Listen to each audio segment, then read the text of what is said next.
How many Bulls jerseys have we in the audience? This one, oh, that nice new Oasis one you got in early. Got another Oasis one. All the Fontaines jerseys in the wash from yesterday. We've got a brilliant panel lined up for you over the next hour with thanks to our friends in Rockshore, who've been great supporters of us here on Off the Ball, and also of the League of Ireland. And we have 3 League of Ireland legends that are going to join us. We'll give you a chance to ask some questions of them a little bit later on as well, but I'm going to get them out on stage. One of the all-time League of Ireland greats, a winner as manager with Pats, a Republic of Ireland manager, and a man who loves a music festival more than anybody I know. Brian Kerr is with us. He's back. Whether you like it or not. How do you feel about us being an hour behind because of the rugby? Not happy. I think a lot of them went away, but they might come back. They might come back. We have a former Republic of Ireland international and the first ever female CEO in the League of Ireland. Ciara McCormack of Treaty United is with us. How are you, Ciara? Squeeze yourself in there beside Brian. And judging by yesterday, he must be the most popular man in the place, considering the amount of people that are wearing his club's jersey. It is the Bohemians manager, Alan Reynolds. Oh. Up the bows. I'll tell you what. Up the bows. Come on. What song do they sing for you now, Rennie?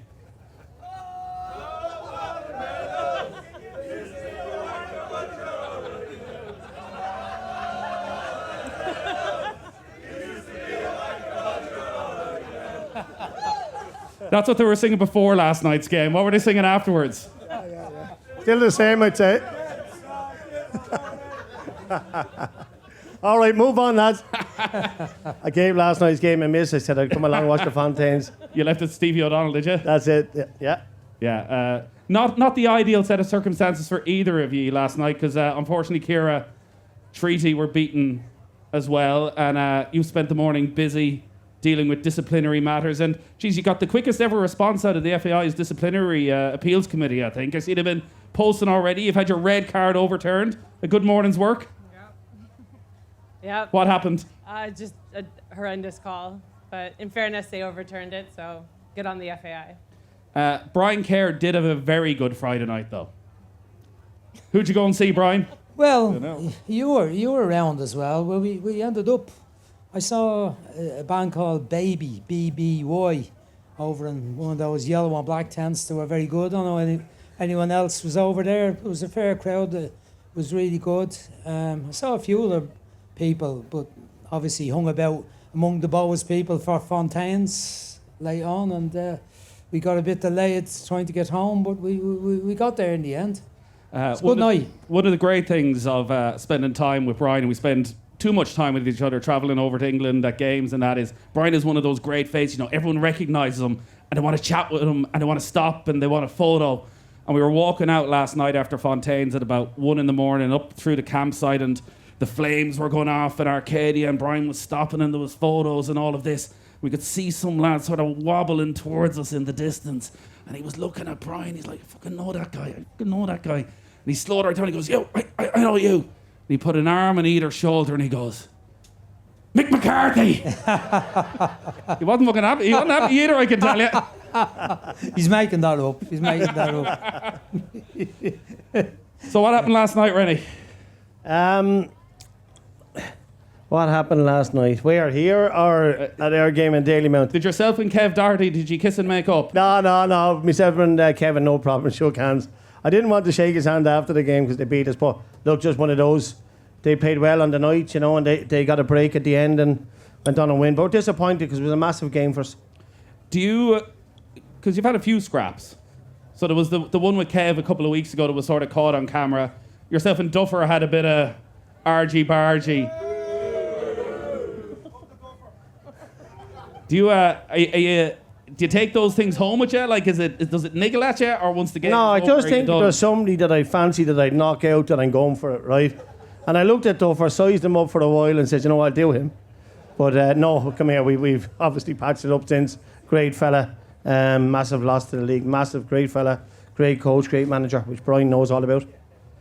Ciara, Treaty at the moment, I think you're still in and around the playoff picture. For A club like Treaty, and it's coming to focus this week. You know, Stephen Bradley's been talking about extending the season and First Division clubs, part-time clubs, maybe holding the Premier Division clubs back. Where are Treaty in terms of your journey? If you were to get promoted this season, if you were to somehow come through the playoffs and then win the promotion relegation playoff, would the club be ready for it? Would you be ready for Premier Division football? Yeah, I mean, we're still building kind of foundations. I think the biggest thing is a lot of times with all the new ownership groups coming in, everyone tends to just throw money at the men's team and then hope to get up to the Premier Division. We're kind of going at it a little bit more, trying to get the facilities right and build from there. But yeah, I mean, we wouldn't say no if we win the playoffs and go up. How difficult is it to run a League of Ireland club? Like, not only have you massively egotistical managers knocking at your door all the time, but you know, the financial stresses of it. Again, it's part-time, you're trying to get full-time facilities. Do you ever feel like you're making progress, or is it one step forward, two steps back, or the other way around? I mean, I think the biggest thing is you have to have thick skin. I got to experience my first protest against me a few months ago, so getting to see your name lit up in flames is, you know, builds resilience, I guess. But no, I mean, I think it's challenging for sure. Like all we're doing, and it's not just me, other people in the club, is just, you know, working all hours, don't have a life, but obviously just doing it because we love it and want to make the club better and make the league better. Like, I know you say it builds resilience, but still when you're in the midst of that, it's very difficult. And I remember talking to Stephen Bradley, the Shamrock Rovers manager, about when he was under pressure, which is hard to believe now, but when he was first starting out and there was a enough is enough banner up in Tala and they wanted rid, and he was trying to explain to his kids, well, it's not like they don't like me, they just don't like the job I'm doing. And he didn't think that at the time. It took him quite a while to realise it. Like, are you able to have that sort of perspective on it, or when you're in the midst of it, you're like, Jesus Christ, I'm just doing my best? I think there's a lot of situations I'm in that I just feel like when I'm 85 and in an old folks' home somewhere, I'll have some really good stories and try to just... I mean, if you take it personally, I can't imagine having kids seeing, like, your dad's name or whatever up in flames. But, I mean, it's part of it, and I think it's just, like, everyone's passionate. But I think it's also, you know, just people forget that there's actually real people behind when, you know, things are going on. So, but it's a part of the job. So I think at this stage, I'm used to it. Otherwise, I think you'd be out of the job pretty quickly. Rennie, it's fair to say you were under a bit of pressure earlier in the season, certainly externally, and there was people asking questions, and your name was the one that people were going, oh, you know, if you were down here, you're back home and you were playing Waterford, if you'd lost that night, what would have happened next? What do you like to be around when there's that level of scrutiny on you? No, it's really difficult because it's a lonely place managing, Ryan, I'll tell you. It's a really lonely place. You lose last night, there's no feeling like it. It's the end of the world stuff. You know, it's hard to describe. You're really hurting. Obviously, I'm then concerned about coming here today in front of Bows fans, but I think what's important is to be able to lean on people with good experience and also your staff, because how lonely it is, but if you know they have your back. Like, I've walked off in Dalymount numerous times with half of those fellas down there trying to get over the barriers to me and chanting not nice things to me, but you walk in and you face it up. But once you're working hard enough, that's my motto, once you know that you're putting in the hours, working extremely hard, not taking shortcuts, and then you're thinking, for me, it'll come right, and that's why I see it. And does it affect you day to day? Like, if we were to talk to your family, would they say, geez, you were a different person during those few weeks? Yeah, I would have thought so, because, like, you don't go on social media or stuff like that, or even platforms and people, you know, having their say, but it finds a way of coming to you. Did you see what was on say, Facebook or whatever it be? You know, even though you're not on it, people can't wait to tell you and how you're feeling with the abuse you're getting and the stick you're getting. But I think you're talking about having thick skin, and I think if you're around it long enough, you get used to it. And I always believed that we'll get through this. And I also think for the Bows fans out there now, it's only the start. It's only the start, because we've come through. There was 29 players when I came in, and now there's probably only 10 of that left. So it's only the start. But I just had good staff. Stevie O'Donnell, Derek Pender, great fellas. Brian, I know from chatting to you that you never lost a game, so you didn't have to go through any of this. But if people were critical, particularly around the time at Ireland, when, you know, you were unusual in that you were living in the country, how did you deal with it? Well, most of the time we were winning when I had the Irish gig as well. I was telling Kerr the story earlier. She asked me what was it like in the Faroe Islands. I said it was great because I escaped the abuse I was getting here. We drew the match with Israel, which was a big downer. We were 2 up and they equalised, and we went to play in the Faroes and we won the match. But I remember being impressed by the place, by the fact it was a bit like Achill multiplied by 50, and it was kind of calm and quiet, and there wasn't a huge media presence. But I didn't have too much criticism. At Pats, I had bad runs, but the crowd understood what was going on. With, when Boas actually took 8 of our players one year, after we won the league, the second season after that, we played Boas one Sunday, and they had 7 of my starting team that had won the league 2 years previously playing against us for Boas. It was like hard to swallow, but you learned how to deal with that and also how to win in those circumstances. So I didn't have one season where we struggled a bit, but the crowd knew what was going on and they never booed, and that's one of the reasons why I've stayed. I've great time for all the League of Ireland clubs, and probably Boas, have a huge respect for Boas, although I never worked for them. And for Shells, I did. Rovers, I spent a bit of time at Rovers managing youth team. Drogheda, I was there for a while. And all those clubs, I in my own way, a bit of my heart is with them. But Pats are special because I say to people, I had 10 years of Pats and the crowd never booed. We were losing. One day we played Cove, and I tell this story. We're playing Cove near the end of the season. It was the season of the, I don't know, you wouldn't have been even, you were probably still in the pram at the time. They had this mad thing where it was a top 6, bottom 6 season. And they split the league after 2 rounds. If you were in the bottom 6, it wasn't great. You were going to be playing UCD, Cove, Waterford, Dundalk, Finn Harps, I think it was. And it wasn't really attractive in comparison to, the other suspects. But we were playing Cove at home in the second last match of the league on a Saturday night, and it wasn't going great. We were down, I think, 4-0 at half time. So I went into the dressing room and used all my persuasive powers of management and inspiration to get something out of this team for the second half. I threatened them.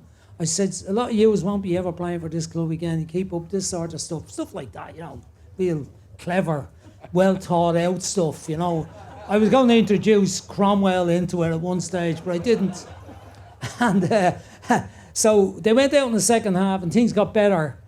Johnny MacDonald, our captain, scored from close to the dugout at the halfway line over our goalkeeper's head, right?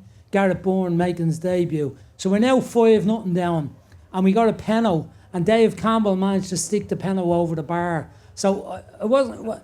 But the crowd, funny enough, were giving the linesman stick that the 4th goal was offside. I was expecting I was going to get, belters, pelted there. And they were giving... I always remember that night, we got beaten 5-0 and they're blaming the linesman, right?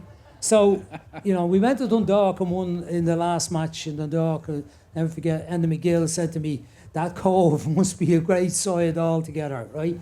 But, so that was a turning point for me in terms of my regard for the people. So I got out of that. The Ireland one was a different one because I learned very quickly that there was about 4 million people lived in Ireland that knew much more about managing Ireland than I did.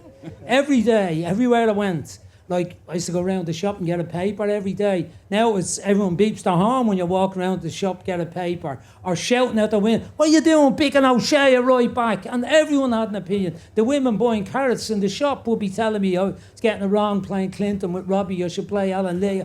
Fucking hell, you're right. You should have a go at it. It was like that. So it was, and the real point I wanted to say was, when I went to the Faroes, I understood how good it was for Mick McCarthy and Jack Charlton and people who didn't live in Ireland when they managed Ireland. Because I went to Faroes, whether we won or lost, I was out of there the next morning after match. It was an 8:15 flight to Copenhagen, and I'd be on that. And I got to the airport, and we won a few games, or a couple of games, and the buzz in the airport, everyone was smiling, laughing. We didn't win. They were a bit grumpy on the way. But once I got home, everyone said, "Jeez, you're doing great up there." I said, "Yeah, We weren't beaten 5-0 by France last week, but the image was I was doing great because we got a draw with Northern Ireland. France beat us 1-0 one time, Serbia beat us 2-1, couple of other results, and everyone taught you. So I didn't have, but the Ireland one every day. It wasn't one morning I woke up and didn't go, you're the manager of Ireland and you have the biggest responsibility of anyone in Ireland to do the utmost to get results, what you were talking about earlier. You've got to do it every day. And I woke up like that every day and it was a pleasure. Alan, you know all about that pressure that comes with management now. When you see what Bohs are doing on and off the pitch and you just say you feel like you're progressing on the pitch and it's probably going to take a few more transfer windows to get exactly where you want to go. And then you come down here and everywhere you go, it's a Bohemians jersey and this behemoth that the club has become off the pitch, not just in Dublin, in the League of Ireland, but it feels like around the world where these Fontaines jerseys are the Oasis jerseys. Does that bring a bit of pressure as well that off the pitch things seem to be going so well? Well, it's the biggest club in the country.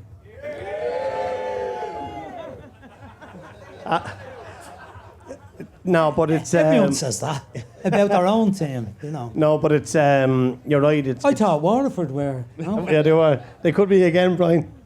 But no, I didn't realise how big, the Dublin clubs, managing a Dublin club like Pats, Rovers, Bohs, the attention that comes with it. You're talking about all the jerseys. You walk in, you see it. It's massive. You see it. Like I'm living in Tramore, and I drive out, and I see kids going along with Bohs, Fontaine jerseys. It's massive everywhere. And the Oasis one, which again, it's a huge one. But it is. I have to say, it's a massive club, and I suppose what comes with it is pressure, isn't it? That they want success. The fans demand success. Off the pitch, they feel like they got it right. I'd say Bohs fans would say, well, we have it right off the pitch. We need to get it right on the pitch. So I put you're competing then with the others. So, yeah, it's massive. What's your, well, maybe you can pick them out here, your favourite Bohs jersey? So let's see, we've an Oasis. Who's got the Oasis jersey on? Stand up there. What other ones have we got? Have we got anyone? Geez, don't tell me we've nobody with a Fontaines jersey on. Anyone who has a Shells or a Bohs jersey, stand up. If Shells jersey, you can stand up as well. Here we go. We got one here at the Guinness one. The traditional Des Kelly. Oh, we got an old school one in the back. Couple of Guinness ones there. I like that Des Kelly, the multicoloured one right down the back down there. Have we not a single Fontaines jersey? They're all in the wash after yesterday. Stink after Fontaines last night. What's your idea? What's your pick of the Bohs jersey? I know, I'm a bit of a Bob Marley man. Yeah. You know what I mean? Peace out and all the rest of it. But I want to see Bob Marley. Do we don't have a Bob Marley one anywhere? No Bob Marley. Brian, what's your favourite Bohs jersey? I don't have one. We have a Pats. There was a Pats fan somewhere. I saw a Pats jersey there a couple of minutes ago. I've seen a few around, but some of them are a bit like Arsenal, so I kind of have a second look. There she is going by with the Arsenal one on. But I definitely did mix her up with Pats, I'm sure. But no, I don't have a favourite Bohs jersey, I have to say. But I was impressed that there was, I think I might have saw about 1,000 Bohs Fontaines DC jerseys yesterday. It was very impressive. But they were all covered up last night. By the time the gig got going, it was cold, and people had to cover them up. Bit sad. Ciara, that side that you're very involved on, then the business side of it. When you look at what Bohs are doing in particular and the revenue they're bringing in, through being so innovative around jerseys and opening it up beyond the Irish market, is that something you feel other clubs can replicate? Yeah, I think that's one thing when you're looking or just taking stock of all the clubs around the league. Like, I think everyone has a distinctive kind of thing that they're good at. And I think what's been great with the league is everyone's very open about sharing, just what they're doing. It's one thing that actually really has been striking is just how open everybody is about, Daniel Lambert from Bohemians and other people that are, Sligo does a really great job with the community stuff, Shamrock Rovers with the corporate stuff. So I think the biggest thing for the league to thrive and for clubs to thrive is to have just multi-revenue streams and not just be depending on if the men's team's winning, because I think that's maybe where the failings have been in the past. So, yeah, I know for us, for sure, we're trying to, just figure out what our vibe is, I guess, amongst all of it, and do it as well as, Bohemians have done the jerseys as an example. And that reliance on, and maybe everybody using the success of the men's team as a barometer, like the clubs are so much bigger than that. As you mentioned, there's the community side. The clubs now have academies. The clubs have women's teams. Like, how do you prioritize within all of that and decide what then is success?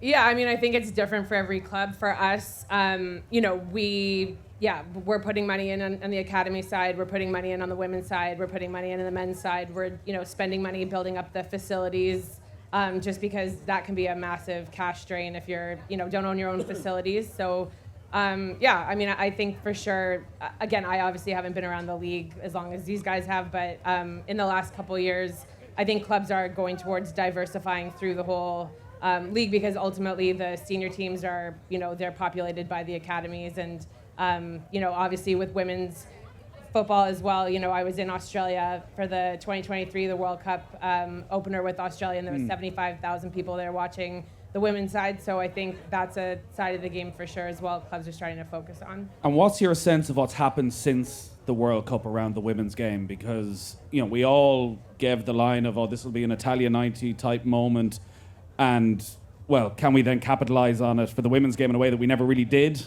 for the men's game? It really feels like the ship has already sailed on that we didn't capitalise on it, that there wasn't the investment there. Maybe the FAI simply just don't have the money to invest. Do you feel the moment has passed? I mean, I think the moment's always there. I think the thing is that you have big moments like that in Australia with 75,000 people at the game, and I think people just think, magic's just going to come out of nothing, and I think there needs to be, I mean, I think I'm from Canada, originally, and there's a league that just started there, $50,000 a year minimum salaries. 4 girls that played for Treaty last year are playing in that league in front of 7,000 people.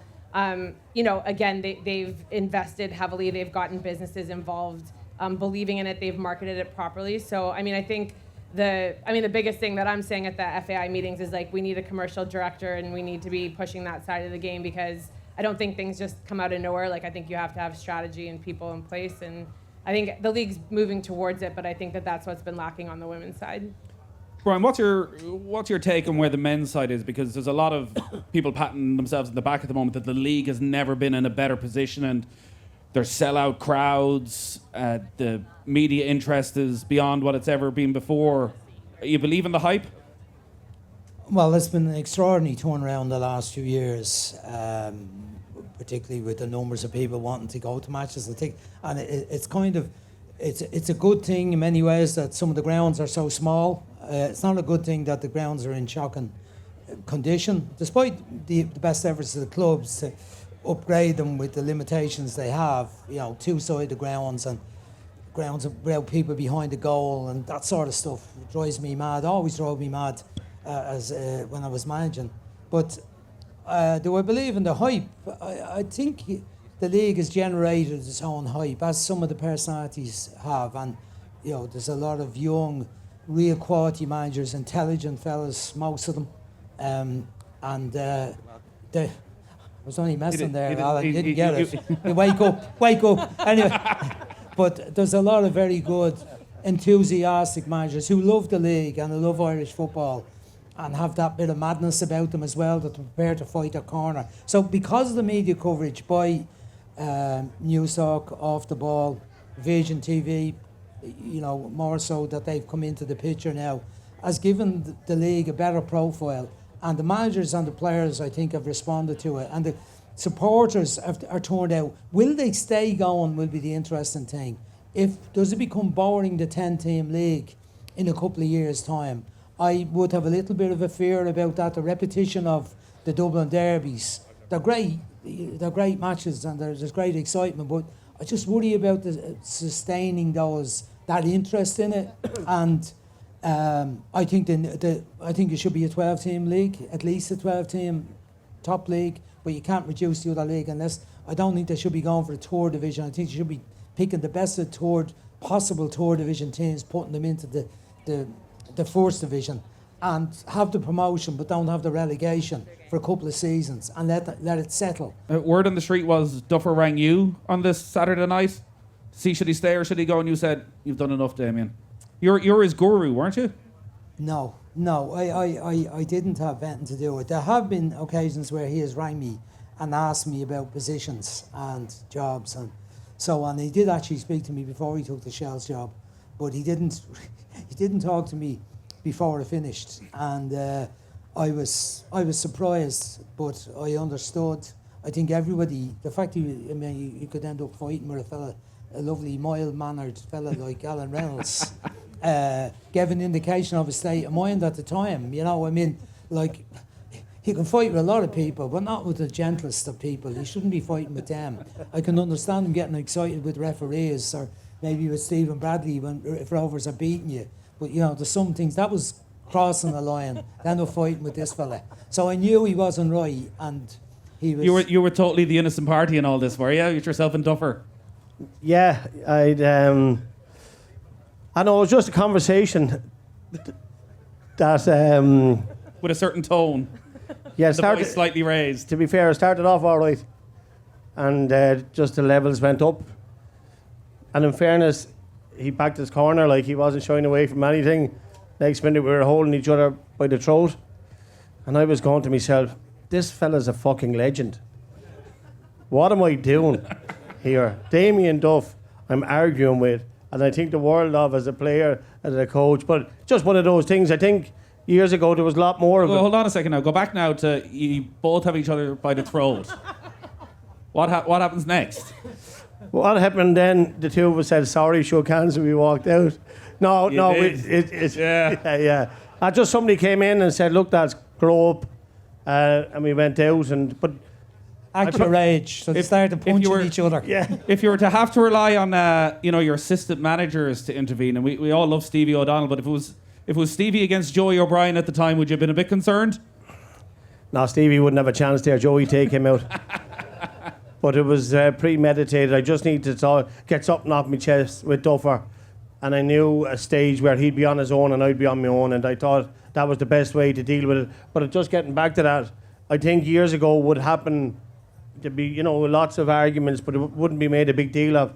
Now, I suppose, with the attention and the spotlight on the league, everyone wants to know, and you can't have a disagreement with him now because every question you're being asked in interviews is, what about the row? And there was nothing to it. I mean, I know I'd win that. Well, you had each other by the throat, so there was something to it. I know I'd win that fight. No, but geez, I have a lot of respect for him. Look, it was just handbags, two fellas passionate about their own gig, I suppose. And what was your reaction then when news came through that Duff had gone? Because there would have been an impression that maybe there was a frustration among people in the league that he was getting so much attention and was getting so much praise at times in comparison to others who'd achieved things. Like, were you able to look at it from afar and go, actually, the attention this guy is bringing on the league is beyond what anyone else has ever been able to do? No, I was a bit like that. I was delighted he was getting all the attention, so it kind of is taking it off yourself. Leave it be all about Duffer, and rightly so. I think he's been unbelievable. If I look back on the amount of time I've been involved with the likes of Brian Kerr, Pat Dolan, Roddy Collins, now all different personalities, Damien Duff, but they're all brilliant for the league. So I was gutted in one sense, but I was happy he was there because all the attention was about Duffer. And yourself and Kevin Doherty are mates now as well? Sean and Kevin Doherty are all right, yeah. Well, he's happy now because he keeps beating me. Come here, it's just passion, isn't it? Like, I mean, there's benches argue with each other all the time. I'm sure Brian could tell stories about him managing down through the years. Just passion. If there was none of that, sure, what's the fucking point? Did you ever fall out with anyone, Brian? Did you ever fall out with any Waterford man? No, I on the touchline there would have been the odd disagreement, I'd say. I probably more fell out with referees and the FAI as well about decisions and about suspensions and match fixers, and used to think the world was against me, or against the club rather, in the way the fixers were often devised. But personally, at a personal level, no. I wasn't friends with many of the managers in the league, but there were a few managers who did me a favour when I was starting off.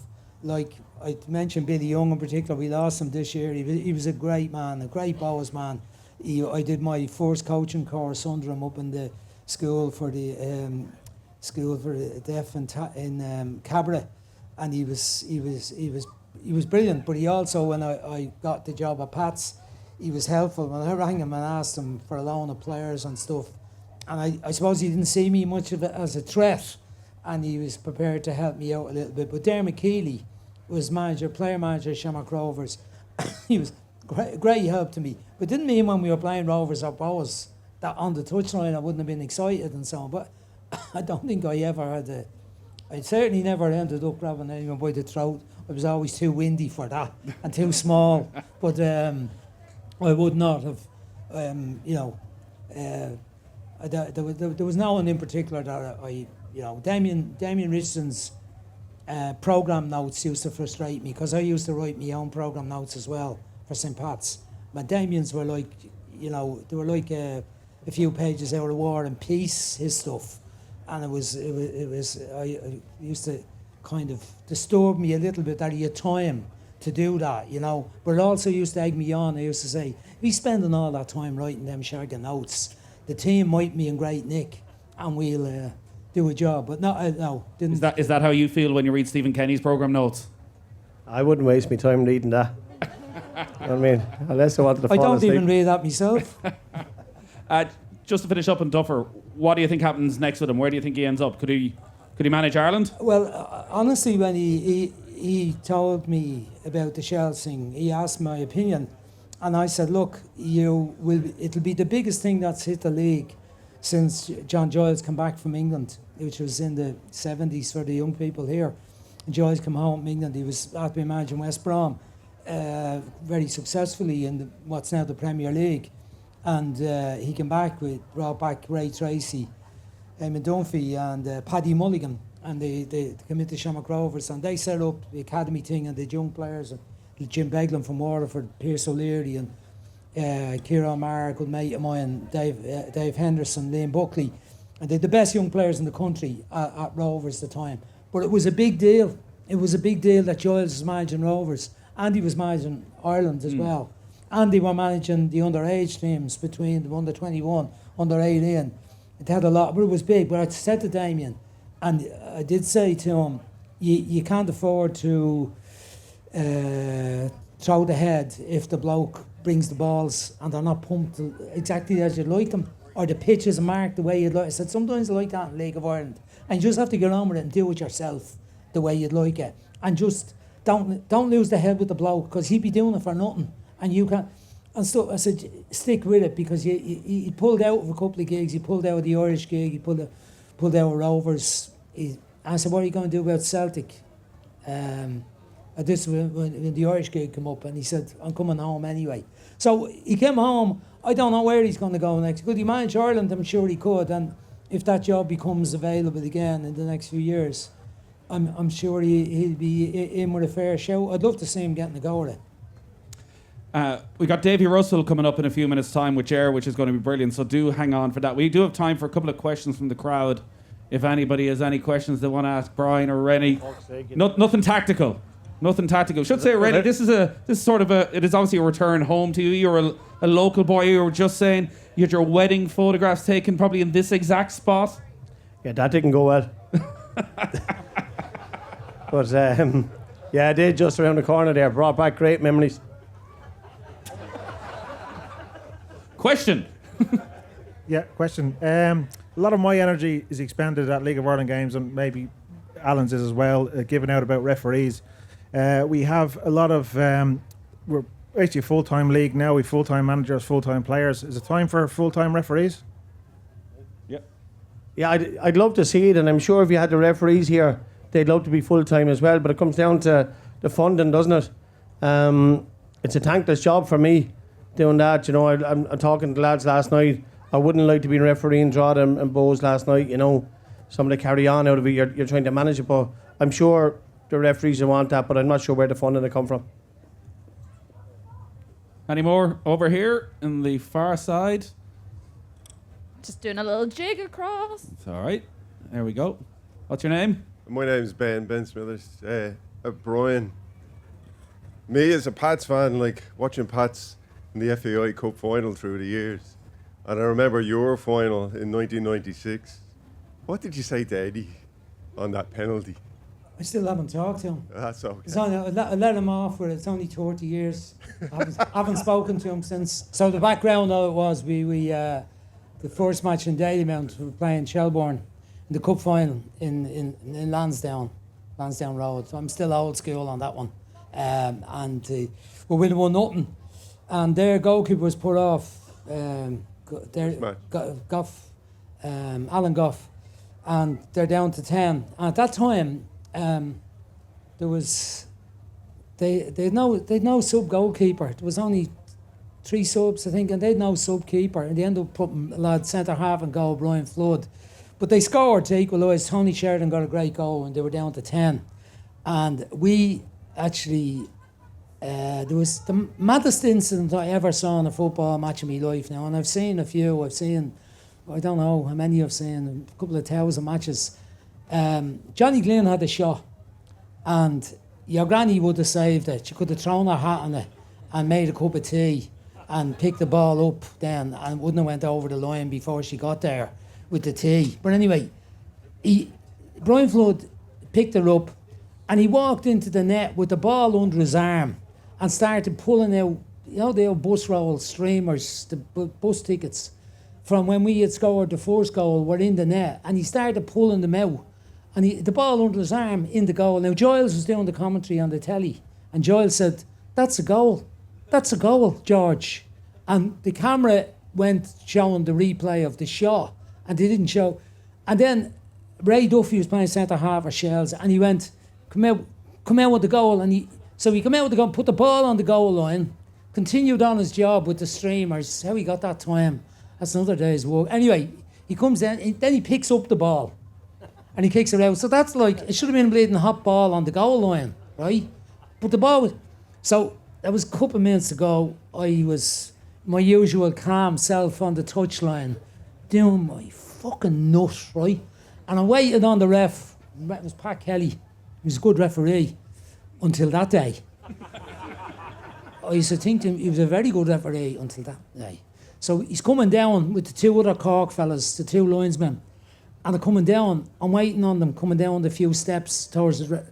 I said, "See the 3 years?" I said, "3 blind fucking mice." I said. Now I was quoting, a fella said that in my ear behind me. I wouldn't usually use that type of language to anyone, but I did that day. I said 3 blind, and they all knew that something had happened that they didn't deal with. It was extraordinary. Anyway, it was 1-1. The replay was in Dalymount. And it was 1-1 into the second half. We got a penalty. And Eddie Gormley was a left-footed, beautiful kicker of the ball, one of the best players that I ever had. When people ask me who was the best player I ever was fortunate to manage, I said, well, in League of Ireland terms, definitely Eddie Gormley. But he took the pen with his right foot. And the goalkeeper saved a handy, like. It was another one where your granny could have thrown her hat and that made a cup of tea. And then they went up the pitch and scored. And they beat us 2-1. And Eddie still gets stick off all the rest of them. Dave Campbell, Johnny MacDonald, Miguel Flaherty, Peter Carpenter, Nolly Marin. We had a reunion there recently. And they're still giving them stick over the missed penalty. So there you go. Fair enough. All right? Fair enough. Yeah, he was a great player, though. He won a couple of leagues for us. We've another one here, Barcelona jersey, just in front. What does the panel think of Ireland's chances of making to America next year? What do we think? Don't ask me. I just know Bows are playing Shells next week. After that, I'm gone. Ryan? Well, I think the first match of Hungary is crucial. Everyone thought the second match, Armenia, is crucial, but I think the first one, because Hungary look like they're on the up. I can't say I like Hungary at the moment. I used to admire Hungarian football many years ago, but I don't like what's going on in Hungary at the moment with your man Orban. Not nice. Not nice. Do I sound a bit like Trump saying that? You Not did nice. a little bit. Fucking The hands hell. were kind of going as well, so they were. Oh, Jesus, don't tell me that, naturals, yeah. Nathan. All right, I don't like what's going on in Hungary. Your man's a dangerous bastard, right? And the football has been poisoned. I think he's invested a lot of money in the clubs in Hungary to cover up what they're at really politically in cozying up with Putin and his mates, right? So I don't, and then I look at them behind the goal, and the crowd of folly them. I'm not impressed. But they have players. They have players, and the Kerr and Soboslai and the goalkeeper. They have a few fellas in the Premier League now and going. They're better than anyone we have. So we need to be really good in the first match. We need to click. It needs to happen. I think the fella's doing a good job. The Icelandic man. What's our chances? I think we might struggle to get second, but if we get second, it's not easy. The playoff thing is not easy. It's a complicated. It's not a straightforward playoff. It's home and away. Semi-final, final. Home and away to Iran.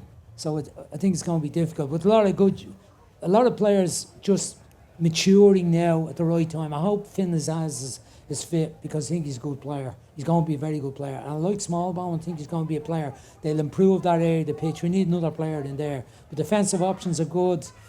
We need Evan Ferguson to hit the ground running in Roma. Oh, I don't know about the Roma one. That's a hard gig. They're not going to give you 10 matches at Roma if you haven't scored in the first 9. They're not going to wait on you for the 10th match. Well, if you think you're desperate for Evan Ferguson to make it, Jesus, Rennie's entire transfer budget for the next 10 years is on him making it and getting one of those 40 or 50 million quid transfers. Oh, yeah. Jeez, he's had a great start. I 6 goals in friendlies. I think they should put in a bid now. Oh, yeah, I'm waiting on that one. A long transfer window just gone there. Ciara, you were at the last World Cup, so you got a sense of what it means for Irish people to qualify for a World Cup, and it's been a long time since we qualified for a men's World Cup now. Whether anyone's as keen to go to America as they maybe were a couple of years ago, I'm not quite sure. How do you rate our chances? I think as Alan said, day-to-day Treaty United is the only football club I'm really paying attention to or I have time to even think about. But I think obviously being in Australia and taking the train down in Sydney to the game, and you would have thought you were in Ireland, and I know even my parents are Irish, so I know I had the whole Italia 90 song memorized back in the day with my brother, so I know again the hype that comes with it. So like I said, in terms of chances and all that, I'll leave it to the experts here. But I won't force you to give a live rendition of the Italian 90 song, but if you I want could actually, the sad thing is I probably yours. could give it, but I won't. I'll save everybody the... We have one more question. Yeah, it's kind of an open question for the panel as well. What's your opinion of Keith Andrews getting his first management gig straight into Brentford, and what do you make of his situation with all the players leaving? Definitely not me. What do you think? So Keith Andrews just appointed today, appointed Nathan Collins as their captain for the season. We've got Caoimhín Keller in goal. We'd be very interested. So Keith has never managed. Yeah, I think it's fantastic. It's massive gamble from the club. I would have thought he's obviously impressed when he went into Brentford as the set piece coach. I think it was.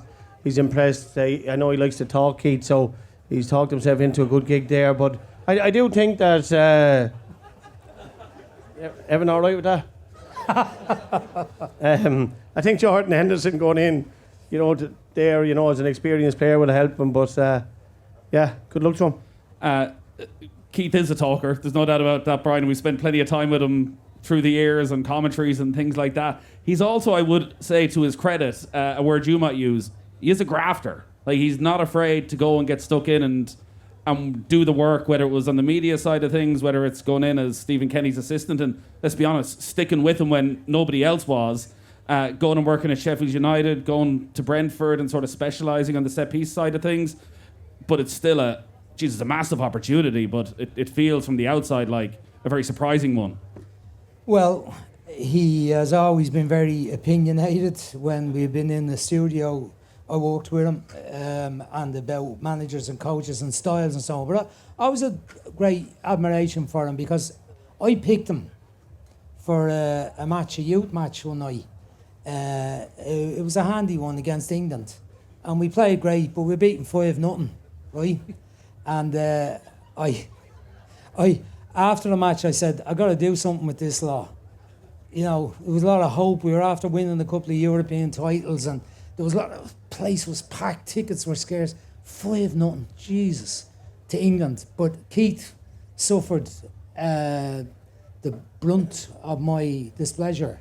Not, directly to him in terms of crap. I just didn't pick him anymore. And the team actually improved. We went there, we got toured in the European Championships after that side. But it wasn't down to Keith. But I'm sure he had an opinion on it. But he went and scrapped down in the lowest leagues in England and worked his way up to the top, to the Premier League. And I admired him for that. And he's kind of, like in coaching, it was very sudden. He went on the TV. He was there with us one night in Virgin, one night on a Wednesday, and he seemed to be the assistant manager of the under-21 international team the next week, and he didn't even say goodbye, good luck, or how he is fixed. He was Should they give gone. anyone that gig? And it was like that. It was overnight. He was gone, and he's managed to find a niche, which he's doing very well in, and it's some gig to get, having never managed before. Be a bit of pressure on him, but it's a good club and it's a good test for him. But even if he gets sacked, I say, fellas used to say to me, would you like a job in England? And I used to go, well, there's about 10,000 fellas trying to get a job in England as a manager on all the different leagues, and every year there's probably a couple of hundred players finish up playing that are looking for a coach and a man. It's very difficult to get a job. So Keith has got himself at the top, and the next gig, I don't think he'd be coming back to Shells or Bows if that job happened to come up. I think he'd get another job having managed Brentford. So he's done well for himself. And I really wish him the best of luck, because we need Irish managers, Irish profile in around the leagues. And this year has been good. A lot of good appointments in the Championship, a few new Irish managers in there too.